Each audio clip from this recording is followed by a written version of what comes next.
ఎన్టీఆర్ జిల్లా తిరువూరు పట్టణంలో రాష్ట్ర ప్రభుత్వం పేదల ఆకలి తీర్చడానికి రాష్ట్ర వ్యాప్తంగా ఏర్పాటు చేసిన అన్న క్యాంటీన్ ఎమ్మెల్యే కొలికపూడి శ్రీనివాసరావు ప్రారంభించారు. అనంతరం ఆయన మాట్లాడుతూ స్వర్గీయ నందమూరి తారక రామారావు పార్టీని స్థాపించిన నాటి నుంచి పేదల కొరకు అనేక పథకాలు ప్రవేశపెట్టాడు. పేదవారికి పట్టెడన్నం పెట్టినప్పుడే దేశం అభివృద్ధి చెందుతుందని మహనీయుడు చెప్పాడు. అదే బాటలో ముఖ్యమంత్రి చంద్రబాబు నాయుడు కూడా 4వసారి ముఖ్యమంత్రి అయిన తర్వాత రాష్ట్రం మొత్తం అన్న క్యాంటీన్లు ప్రారంభించి పేదవాడికి అన్నం దొరికేలాగా గొప్ప కార్యక్రమానికి శ్రీకారం చుట్టారన్నారు. రాష్ట్ర ఆర్థిక పరిస్థితి మీద చర్చ జరుగుతుంది.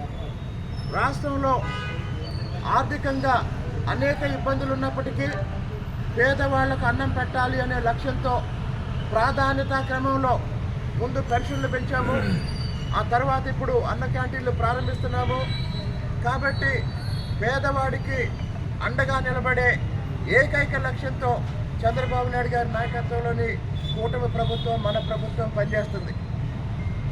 తిరువూరు పట్టణంలో ఉన్న పేదలందరూ ఉదయం టిఫిన్ కానీ, మధ్యాహ్న భోజనం కానీ, అలాగనే రాత్రి భోజనం కానీ ఈ అన్న క్యాంటీన్లో అందుబాటులో ఉంటుంది. రాబోయే రోజుల్లో ఈ అన్న క్యాంటీన్ని ఇంకా విస్తరింపజేసి